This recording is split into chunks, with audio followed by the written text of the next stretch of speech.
And people often ask how people become pathological narcissists. Pathological narcissists become pathological narcissists the same way that you developed people-pleasing or codependent tendencies. Pathological narcissists become pathological narcissists the same way that you developed people-pleasing or codependent tendencies. You got it from your dysfunctional family system. If you are watching this video, people, you grew up in a dysfunctional family system. You had emotionally immature parents. Now, your emotionally immature parents could fall into various categories. Maybe you had emotionally immature parents that were also substance abuse addicts, maybe alcohol, meth, other drugs, etc. Maybe your parental figures were members of the cluster B, borderline, histrionic, very narcissistic, sociopathic, etc. Maybe they had other types of dysregulation like bipolar, etc. So again, mental issues that they were dealing with.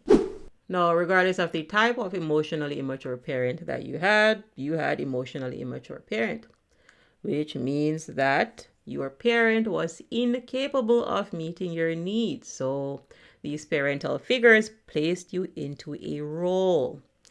Now, if you are listening to this audio, then the role that you're most likely assigned in your dysfunctional family system is that of the scapegoat and or the lost child. Very few people that are listening to this audio would be assigned the role of the golden child. Now, if you were assigned the role of a golden child and you awakened, then congratulations. Most golden children end up egomaniacs. They end up narcissistic because that is the parent that they were modeling. Monkey see, monkey do. You spoil a child, the golden child, they end up rotten, so they're rotten adults. Some of you that are listening to this have the golden child sibling. Didn't they turn out to be an egomaniac? Didn't they end up very narcissistic and big-headed and entitled?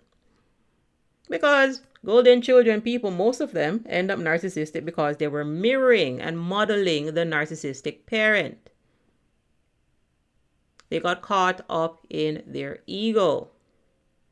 Now, if you're listening to this video again, you are most likely assigned the scapegoat role and or the lost child role, which means that you were mirroring the enabler people-pleasing parent, and that is where you got your people-pleasing tendencies from.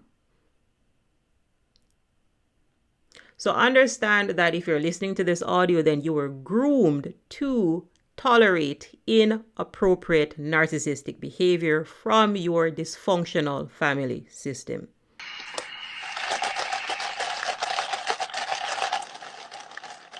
It is important that you learn to shed the role of a scapegoat, because scapegoats are food for abusers and users. You are the sacrifice. You are being set up to be curried goat. You're preparing to eat you with a side of white rice, your food. So if you're listening to this audio, I can almost guarantee, again, that you're most likely assigned the scapegoat role or the lost child role. You grew up with enabler qualities, people-pleasing qualities. All right? And who do people pleasers or enablers attract? Narcissists.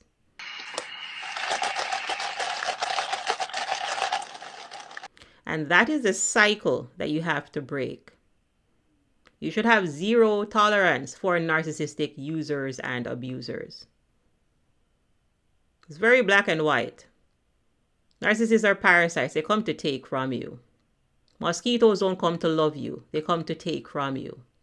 Every day a mosquito wakes up and the mosquito knows that it needs to find a host. So if you are entangled with a pathological narcissist, then that narcissist wants to drain you of your resources. They want your money. They want your time. They want your attention. They want your validation. They want your reflection. They want your house. They want your car. They want your Netflix password. They are users.